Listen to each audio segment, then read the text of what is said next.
Bonjour, je m'appelle Cécile Leroy, je suis coach et praticienne en thérapie brève et voici mon index ABC. Alors, il y a deux aspects, il y a le coaching où en fait une personne fait face à une difficulté aujourd'hui pour un objectif. On va l'amener à atteindre cet objectif-là avec des outils de coaching divers et variés. La thérapie brève, c'est lorsqu'on fait face à une problématique aujourd'hui, un schéma qui se répète et malgré un niveau conscient, on n'arrive pas à atteindre en fait la résolution de cette problématique. Et donc il y a plusieurs types de thérapies brèves qui vont plutôt venir travailler soit au niveau inconscient, soit au niveau de la communication, de la relation, soit aussi au niveau systémique. Mais en tout cas, c'est un travail plus en profondeur, mais également aussi pour atteindre un objectif futur. Alors, j'ai envie de dire, tout être humain qui fait face à une difficulté, bien souvent je dis qu'il y a cette phrase qui vient « ça peut plus durer », où vraiment on arrive à un point où on a cette difficulté, ce frein au quotidien, en tout cas ce caillou dans la chaussure qui nous empêche d'avancer. Pour autant, c'est vrai que je me suis spécialisée plus spécifiquement pour la gestion du burn-out et l'accompagnement parental et conjugal. Car c'est vrai que c'est des personnes qui font face à des difficultés quotidiennes, a fortiori les parents, la société aujourd'hui les met face à beaucoup d'injonctions et de culpabilité et ça me tenait à cœur de les accompagner plus spécifiquement dans leur rôle. Alors je dirais déjà dynamique. Je pense que ma mère a dû boire beaucoup de café quand elle était enceinte de moi parce que je ne manque pas d'énergie. Donc c'est vrai que je l'insuffle aussi dans mes accompagnements. Ça me tient à cœur justement malgré le fait que les problématiques devant lesquelles les personnes font face peuvent être difficiles. C'est important aussi d'avoir un certain dynamisme et un certain mouvement. De par la profession par laquelle que je faisais auparavant, qui est architecte, je suis quelqu'un de très créative. Je l'insuffle aussi dans mes accompagnements à travers différentes manières. Il y a aussi un peu d'art-thérapie, comment dire, un accompagnement où le corps est impliqué. Voilà, c'est vrai que je ne manque pas de créativité et c'est aussi pour ça que chaque accompagnement est très ciblé, très individualisé à travers les différentes options que je peux avoir. Et puis, je dirais très empathique. Ça, c'est peut-être mon côté hypersensible. J'ai quand même cette faculté à pouvoir relativement rapidement cerner on va dire la source et le cœur de la problématique de la personne que j'accompagne et mon empathie m'aide justement à peut-être contrebalancer aussi ce dynamisme, mais finalement d'être suffisamment enclin pour pouvoir accompagner la personne avec un peu de douceur.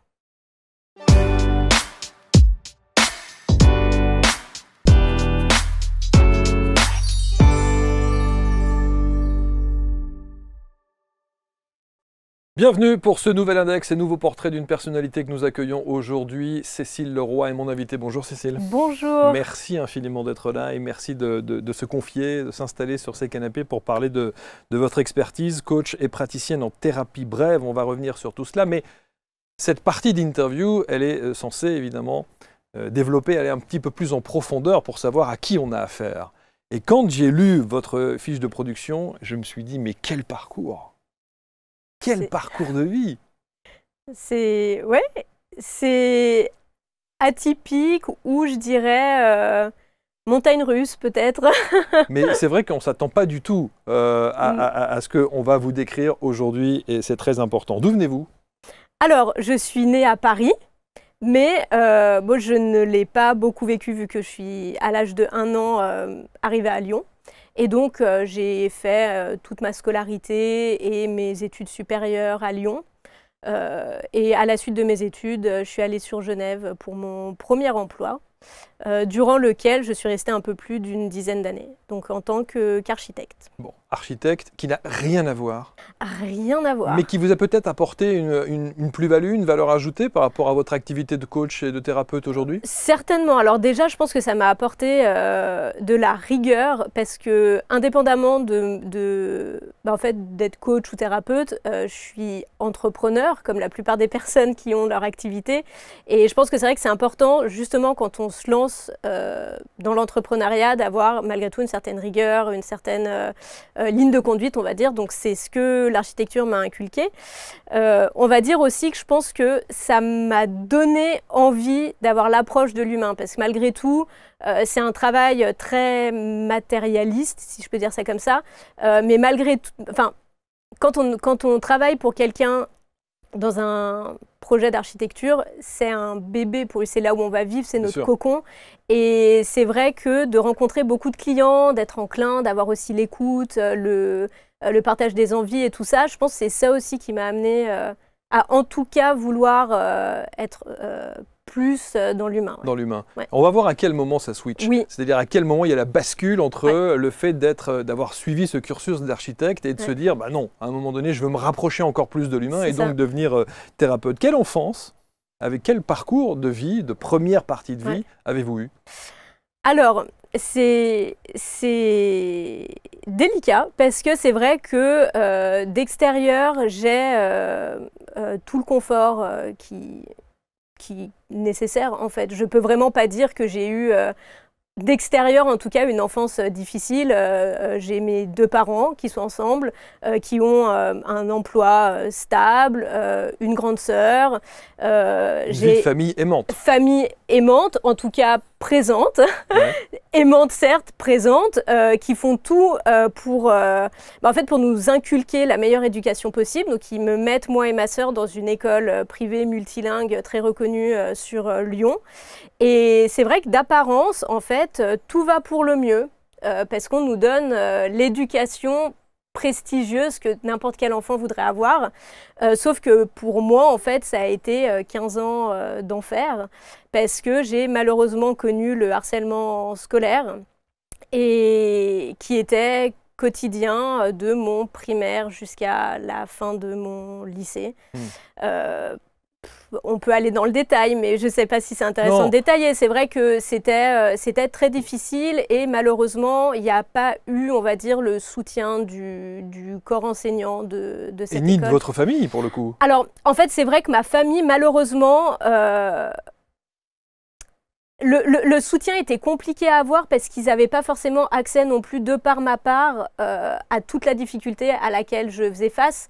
Et je pense qu'eux avaient vraiment dans l'idée, comme le parcours de ma sœur se passait très bien, ils se disaient non, il faut qu'on la laisse là-bas parce que ça va lui permettre d'avoir un beau parcours, enfin dans le sens...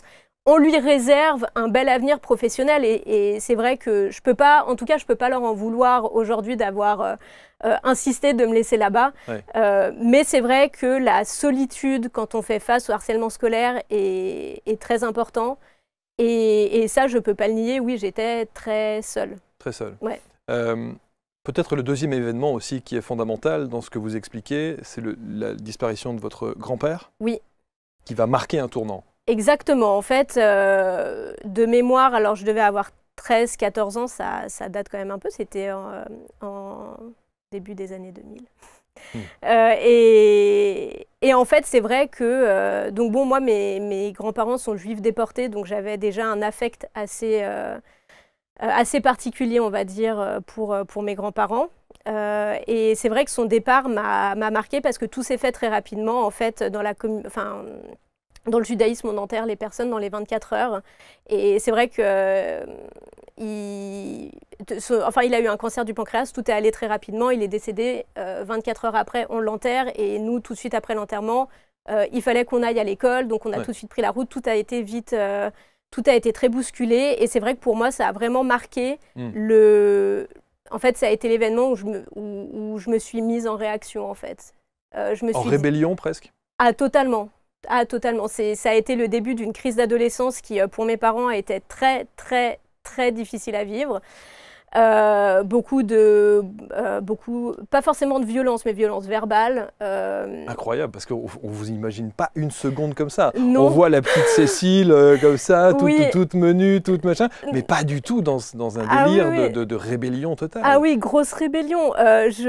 Alors, Je dis pas physique, oui et non. Je pouvais avoir vraiment des excès de colère. J'ai pété une table de mon arrière-grand-mère que mon père a récupérée. Enfin, donc malgré tout quand même. Mais oui, en réaction violente. Et c'est vrai que en fait, ça a fait écho. Je vivais le harcèlement à l'école.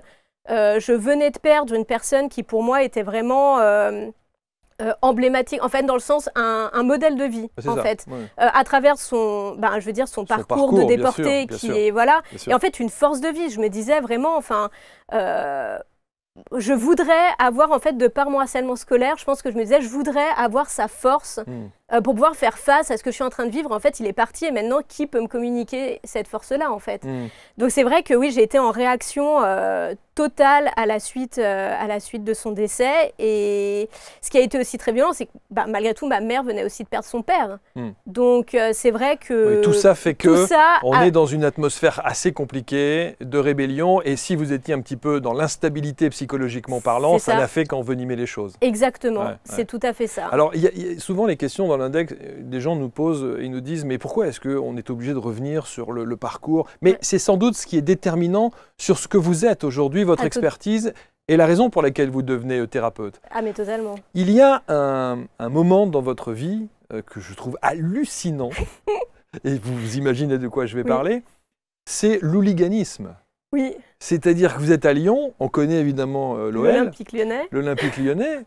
Et vous allez intégrer les hooligans de Lyon. Exactement. Au secours! Mais comment un petit bout comme ça fait que vous arrivez à ça? Et surtout que petit bout, oui, déjà que je suis pas grande aujourd'hui, mais à l'époque, je devais faire 1m40, je pense, quelque chose comme ça. C'est incroyable, la violence et tout le mouvement hooligan que l'on connaît.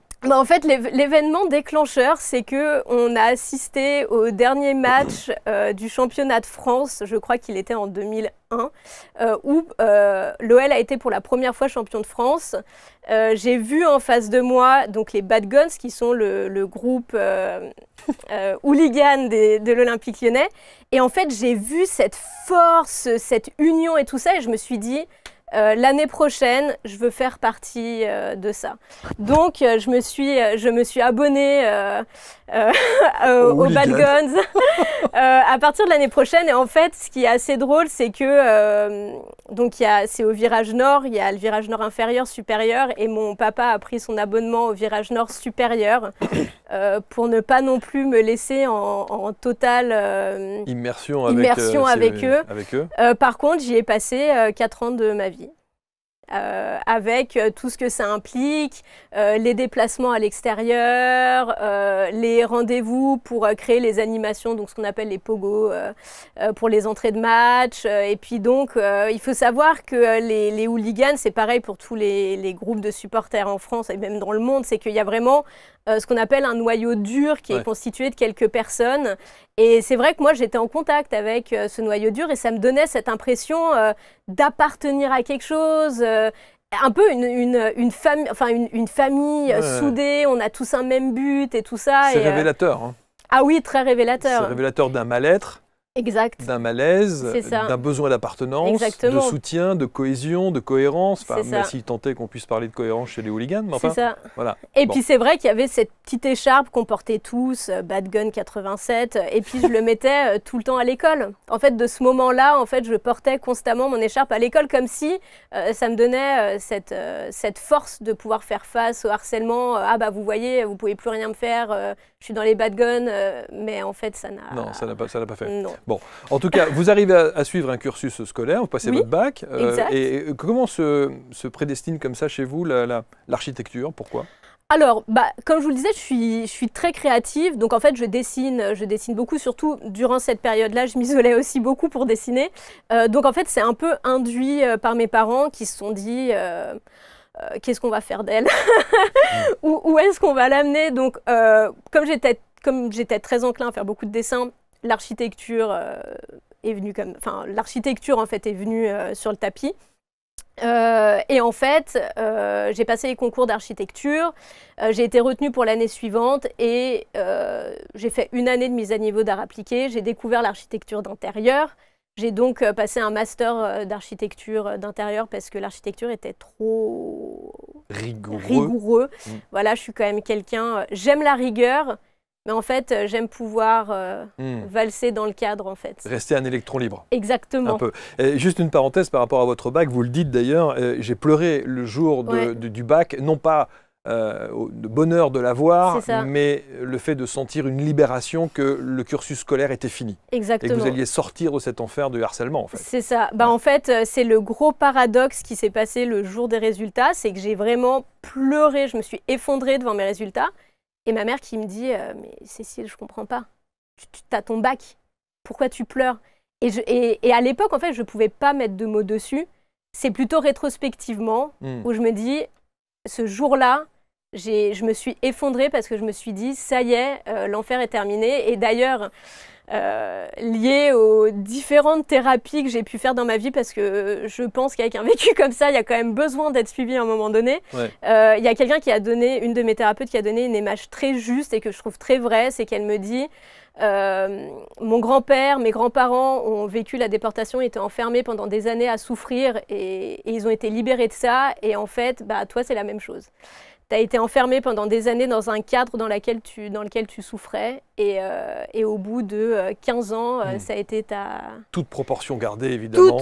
Alors, évidemment, toute proportion gardée, mais en tout cas, d'un point de vue émotionnel, il y a en tout cas cette libération de se dire c'est la fin de la souffrance, quoi. Alors, ça, tout ça, c'est vraiment très important et très intéressant dans votre parcours, parce que ça justifie encore le fait que vous puissiez comprendre aujourd'hui les gens qui vous consultent, qui ont besoin de ces thérapies brèves, qui ont ces mal-être en famille, en couple, les ados, etc. etc.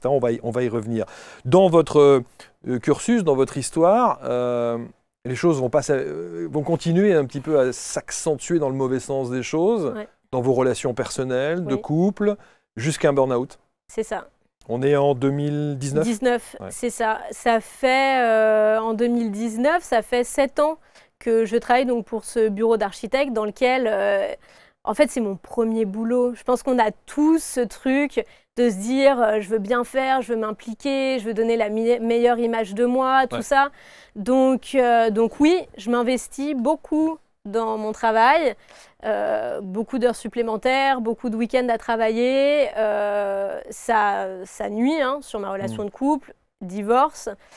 Et en effet, ce divorce qui est enclenché, burn-out, début 2019, c'est souvent le mot que je dis, me scotche vraiment au carrelage. C'est qu'un matin, je suis dans ma salle de bain et il n'y a plus de son, plus d'image. Je ne peux plus rien faire. Je suis simplement assise, végétatif en fait. Je ne peux plus rien faire. Comment ? Et vous pleurez ? Je pleure. Je pleure parce que je suis impuissante. Je ne peux même pas me brosser les dents. Je ne peux pas prendre de douche. Je suis figée sur le sol. La seule alternative que j'ai, c'est qu'à ce moment-là, j'étais suivie par une psychologue qui m'avait laissé son numéro direct en me disant s'il y a quoi que ce soit, vraiment, vous n'hésitez pas, vous m'appelez. Ce jour-là, je l'appelle et la première chose que je lui dis, comment je vais faire ? Je vais être en retard au travail. Je suis assise dans ma salle de bain, je ne peux plus rien faire, je pleure. Je le constate par la suite, c'est ma première crise d'angoisse, ce truc où vraiment tout nous fige. On pleure, le rythme cardiaque qui s'accélère, on ne peut plus rien faire. Et je lui dis, là, je vous appelle parce que je suis littéralement arrêtée et je vais être en retard au travail. Qu'est-ce que le boulot va dire ? Et elle me dit non. Vous n'allez pas être en retard au travail parce qu'à partir de maintenant, là, vous n'allez plus y aller. Je vous arrête. 6 mois d'arrêt ? 6 mois d'arrêt. 6 mois d'arrêt. Est-ce que ces 6 mois-là, évidemment, vous essayez de vous reconstruire et de sortir un peu la tête de l'eau. Est-ce que c'est à ce moment-là que vous vous dites il faut arrêter tout ça et je dois me recentrer sur mes valeurs, mes principes et ce que j'ai véritablement envie de faire ? Alors, oui et non. C'est pas aussi instinctif. Quand on vit le burn-out, c'est vrai que il y a vraiment, on vient de vivre un tsunami, donc il y a une reconstruction sûre et on n'a pas tout de suite instinctivement je vais faire ci, je vais faire ça, comme ça va m'amener là. Non, c'est vrai que c'est assez brouillon dans la tête. En revanche, le premier déclic que j'ai, c'est est-ce que je veux continuer tous les matins à me lever pour faire ce boulot-là d'architecture qui au final ne me nourrit pas vraiment. Donc ça, c'est en tout cas le premier déclic que j'ai, à me dire, ok, si je veux plus faire de l'architecture, qu'est-ce que je veux faire de ma vie ? Oui, la question simple. C'est ça, parce que les opportunités sont malgré tout très variées. Je passe par un peu plusieurs stades. J'adore la pâtisserie. À la base, avant de vouloir faire architecture, quand mes parents m'ont dit tu veux faire quoi, j'ai dit pâtissière. Ils me disent mais non mais Cécile tu vas pas te lever à 4 heures du matin tous les jours, en plus c'est pas bien payé, enfin donc mais je me dis pourquoi pas pâtisserie. Après je me dis non, je veux quand même être présent pour les autres, avoir une vraie cause, donc je me dis je vais faire du bénévolat ou je vais faire s'engager pour quelque chose et tout ça, ouais, et une cause humanitaire. Voilà, et je me dis non mais c'est pas vraiment comme ça que je veux le faire, et en fait au gré des discussions justement avec ma thérapeute, elle me dit mais Cécile, c'est quoi le fond de tout ça? Et je dis mais en fait je veux être au service de l'autre. Je veux être présente en fait. Je veux me lever tous les matins en ayant du sens dans ce que je fais et en effet en étant au service de l'autre. Et justement peut-être de par mon vécu me dire bah en fait être présente pour l'autre alors que moi j'ai pas forcément eu ça et que je sais, en fait, je me suis dit, je veux être présent pour les personnes qui sont en difficulté et qui souffrent. Ouais. Voilà. C'est à ce moment-là que vous décidez d'engager un cursus de formation, parce que vous avez eu toutes les formations. Hein. Un peu. Du Reiki en passant par tout ce qui est hypnose, PNL. En fait, je commence par un premier niveau de Reiki que j'adore déjà rien qu'à titre personnel. Comme je disais, je suis assez... quand vous m'avez proposé un café, je vous dis non, il n'y en a pas besoin. Je pense que ma mère en a pris par infusion. Donc c'est vrai que le Reiki m'a permis de me canaliser. J'ai fait du magnétisme, de l'énergétique. Et en fait, ce qui me manquait, c'était que les clients n'étaient pas impliqués totalement dans la recherche de leur mieux-être. C'est qu'en fait, d'avoir un soin énergétique, et justement, il y a le mot soin. On soigne, mais moi je veux pas soigner, je veux accompagner la personne à prendre conscience de ses propres ressources et justement de la faire cheminer en fonction de qui elle est, de son expérience, de ses besoins et tout ça. Et donc il manquait cet aspect-là en fait, de vraiment de la mise en matière, pas juste d'être patient, de prendre un soin et puis de se revoir 15 jours plus tard. Donc c'est là où j'ai commencé ma formation en hypnose, en PNL, analyse transactionnelle. Et en fait, c'était des outils, enfin c'est des outils de thérapie brève plutôt enclins vers l'inconscient, on va dire. Ça me tenait à cœur aussi d'avoir un outil qui permette d'appréhender la personne dans son contexte et dans ce qu'elle vit. D'où la thérapie systémique, c'est la thérapie du système. En fait, on vit tous dans un système professionnel, familial, couple. Et en fait, c'était de prendre aussi l'individu dans le contexte dans lequel il vit. Voilà, en gros, c'est vrai que je me suis formée. Alors, j'ai été une boulémique de formation, base à la sexothérapie. Voilà, j'ai aussi vraiment souhaité apporter des spécialisations à ces outils parce que c'est vrai que c'est des outils hyper puissants qui, moi, me passionnent. Mais c'est vrai que les clients qui venaient me voir étaient principalement soit des parents, soit des personnes très anxieuses faisant face justement au surmenage. Je pense qu'on attire aussi les clients à soi. Et c'est vrai que j'ai souhaité me spécialiser en effet plus spécifiquement donc à la gestion du burn-out et à l'accompagnement conjugal et familial. Voilà. De quelle manière justement votre approche thérapeutique, si je puis dire, se présente-t-elle? Comment est-ce que vous opérez, entre guillemets? Comment est-ce que vous pratiquez votre discipline? Alors, donc, en fait, j'ai démarré mes premiers accompagnements en visio. Donc, c'est vrai que ça me tient à cœur de continuer. Donc, déjà, en fait, il y a une approche très différente quand on est en distanciel qu'en présentiel. Donc, en fait, ça se passe de cette manière-là. Il y a une première séance où... en fait, en PNL, il y a un terme qui s'appelle la carte du monde de la personne, qui est en fait tous les aspects, un peu comme si on avait le GPS de son vécu, son contexte, son contexte socioculturel, son éducation, ses traumatismes, tout ça. Un peu. Exactement. Donc, que ce soit en distanciel ou en présentiel, il y a toujours ce scan qui est fait la première séance. Et c'est souvent ce que je dis à mes clients. Moi, j'ai aucune idée de où on va aller à la base. Parce que justement, ça me tient vraiment à cœur que chaque accompagnement soit spécifique à la personne, aux difficultés. 2 personnes qui vont venir me voir pour du burn-out, je ne vais pas les accompagner avec les mêmes outils et la même approche parce que justement, ce sera en fonction, encore une fois, du vécu, des croyances. Enfin, voilà, parfois, il y a des croyances très limitantes. Donc vraiment, c'est adapté à la personne. Et en thérapie brève, en fait, pourquoi ça s'appelle thérapie brève? C'est que c'est minimum, on va dire 4 séances parce que c'est le temps que des processus inconscients, que les choses se mettent en place. Donc en fait, au bout de 4 séances, il y a déjà des très beaux résultats. Et c'est entre, on va dire 4 à 10, 15 séances. Mais en tout cas, c'est vrai que ça a ce but, en tout cas, d'amener la personne assez rapidement à un objectif souhaité. Ouais. Est-ce que les gens qui vous consultent sont des gens qui savent, 1, ce qu'ils ont, 2, où ils veulent aller? Pas toujours. Non. C'est souvent ce qu'on dit. Il y a le « je veux plus de ça », mais je ne sais pas où je veux aller. Donc en fait, les gens ont pleinement conscience des difficultés qu'ils vivent. Ah, je supporte plus mon mari. Ah, on s'engueule tout le temps. Ah, mon enfant est insupportable. Ah, au boulot, je pleure tous les matins quand j'y vais. Les crises d'anxiété, je me retrouve tous les soirs à pleurer. Enfin voilà, donc les gens ont vraiment conscience de la souffrance dans laquelle ils sont.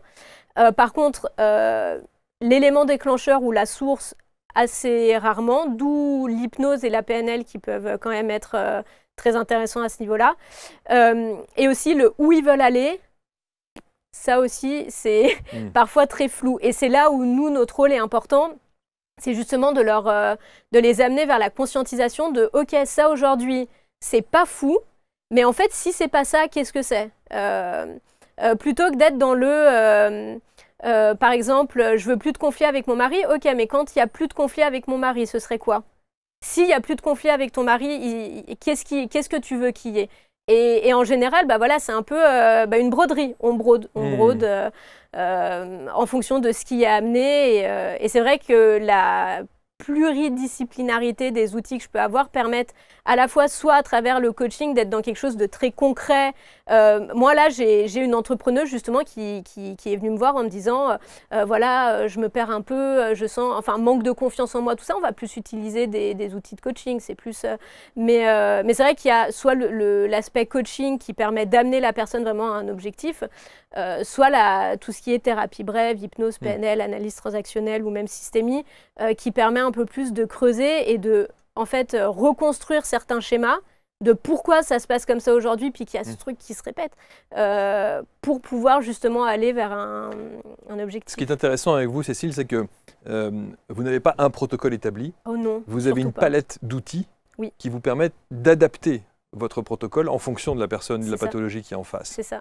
Et surtout, je trouve ce qui est intéressant, c'est que tous mes clients me disent qu'ils ont l'impression que, comme si je lisais un nœud, dans le sens, il y a cette proximité parce que j'ai vraiment à cœur, je ne lâche pas mes clients. Toutes les personnes que j'accompagne, je les accompagne dans le sens, on décide de travailler ensemble, on y va en fait. Donc il y a vraiment un fort investissement de mon côté et c'est vrai qu'il y a ça qui ressort beaucoup en général, c'est que jusqu'à aujourd'hui, en tout cas, 100% de mes clients m'ont dit qu'en effet, il y avait cet aspect-là qui était... vraiment, quand on dit 100% personnalisé, c'est vraiment ça. C'est que j'ai à cœur, en fait, moi, mes croyances et qui suis-je, je m'oublie, entre guillemets, vraiment pour que je vienne calquer tout ce qui sera nécessaire à la personne, en effet, en fonction de qui elle est. En vous écoutant, et c'est évidemment très intéressant, est-ce que vous n'avez pas le sentiment aussi que vous essayez de penser un peu les mots MAUX que vous avez pu avoir dans votre enfance avec le suivi que vous faites aujourd'hui avec vos patients? Est-ce que ça ne compense pas ce que vous avez vécu? Mais sûrement, en fait, en formation, on nous dit très souvent que quand on tombe dans ce type de métier, c'est pas pour rien, et aussi que quand on accompagne les gens, on se soigne aussi, entre guillemets, d'une certaine manière. Et en fait, moi, ce qui me fait beaucoup de bien, c'est justement quand je vois les évolutions et les résultats de certains clients qui m'envoient des messages « j'aurais jamais cru y arriver, merci pour tout » et tout ça, je me dis merci parce que c'est eux qui font le boulot. Moi, je suis là, je suis une béquille, je les accompagne, mais c'est eux qui travaillent sur eux et qui font tout le travail. Mais c'est vrai que je me dis merci parce qu'ils ont eu le courage de se dire ok, il y a quelque chose qui ne va pas, je vais voir quelqu'un et de sortir de cette situation. Et c'est vrai que je me dis, au moins, eux, ils sont arrivés. Voilà, un peu. Et je me dis, c'est vrai que moi, à l'époque, j'aurais voulu suivre ce chemin-là et pas me traîner des casseroles jusqu'à l'âge de 30 ans.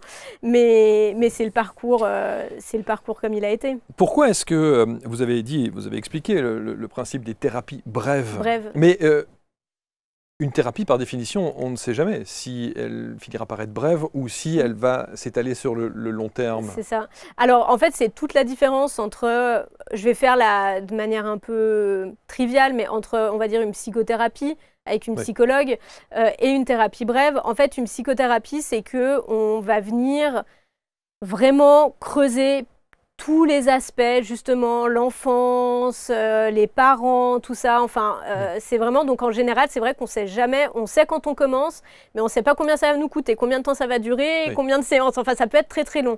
En thérapie brève, en fait, c'est bête, mais il y a des questions de base où, en fait, l'idée, c'est quoi le problème aujourd'hui? Donc, oui, on peut venir aller regarder, justement, parfois, en enfance, qu'est-ce qui a pu se passer, tout ça, parce que, comme on disait tout à l'heure, on va reconstruire certains schémas. Quand il y a eu des traumatismes, oui, le traumatisme n'est pas apparu 5 minutes avant que la personne passe la porte.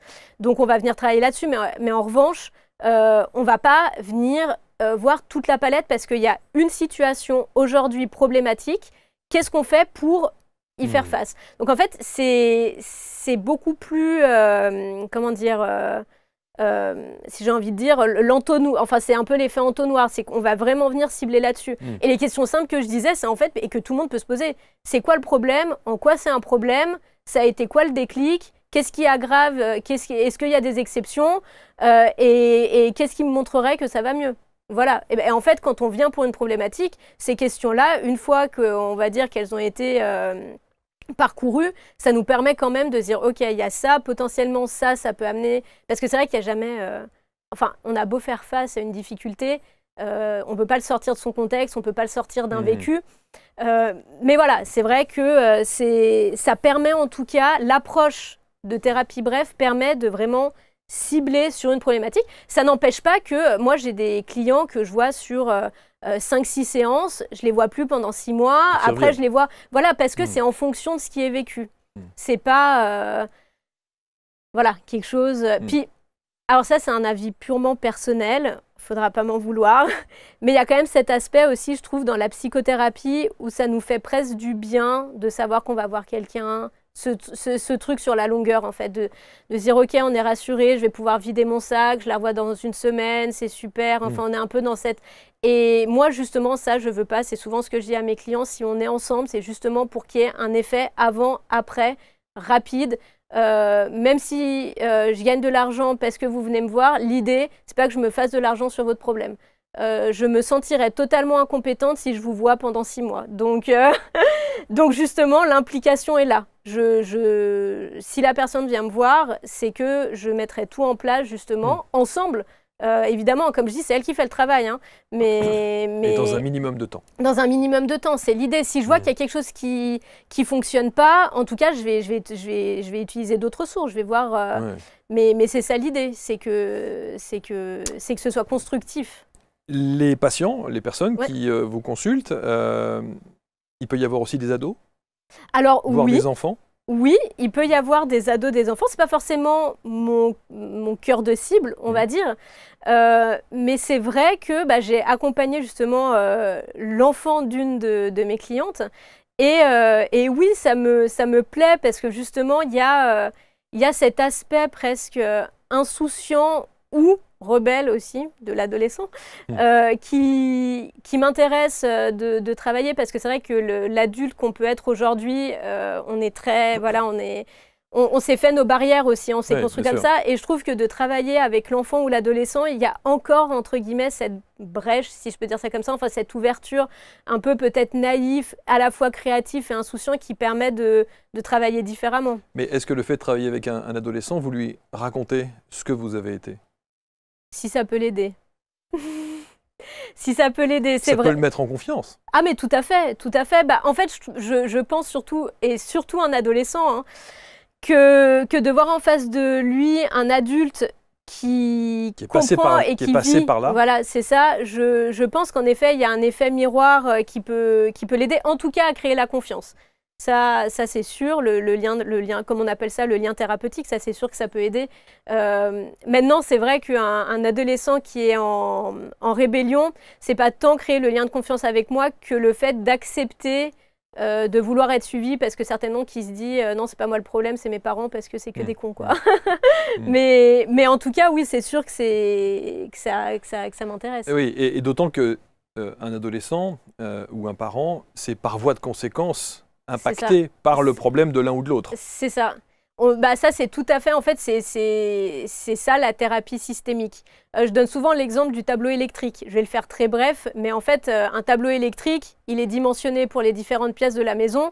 Mais si vous mettez, je sais pas, 10 congélateurs dans une chambre et puis tout un système audio dans une autre, et puis que dans la cuisine, il y a un four à vapeur qui serait... le système, en fait, va disjoncter, mais...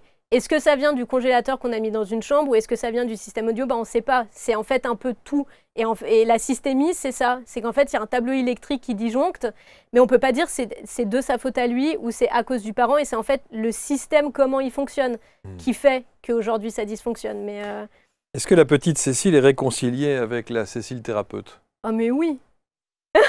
Mais oui, parce que, mais au contraire, ça fait partie d'une des approches thérapeutiques, justement, d'aller, entre guillemets, parler à son enfant intérieur, ou du moins d'aller parler à l'enfant qu'on a été. Et c'est vrai que moi, en fait, je les remercie, hein, toutes les Céciles qui ont été là, parce que je ne serais pas la personne d'aujourd'hui si j'avais pas eu ce vécu-là. Bien sûr. Et en fait, je leur donne un peu de la personne que je suis aujourd'hui en leur disant, mais tu n'avais pas conscience des ressources que tu avais en toi à l'époque et tu les as aujourd'hui et voilà, donc non, moi je les remercie toutes. Qu'est-ce que vous attendez de ce rendez-vous, à part évidemment la visibilité sur la plateforme? En fait, déjà de pouvoir montrer en tout cas une partie de moi que les gens n'appréhendent pas forcément. Et puis, mon approche, en fait, typiquement, là, tout récemment, j'ai développé quelque chose d'assez exclusif, si je peux dire ça comme ça, qui est le journal thérapeutique.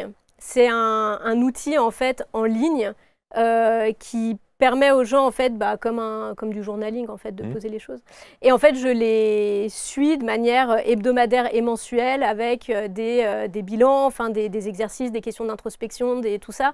Et en fait, c'est ça, en fait, que je veux montrer de moi, cette approche un peu thérapeute 2.0, si je peux dire ça comme ça, parce que justement, j'ai à cœur de casser un peu cette image de la thérapie ou du suivi thérapeutique qu'on a, on est assis sur un fauteuil et puis on parle et voilà. Et c'est ça. En fait, c'est surtout de montrer que je souhaite donner, enfin en tout cas à mon niveau, insuffler une autre image, une autre approche. Une autre approche, voilà, de la thérapie. Les cafés parents.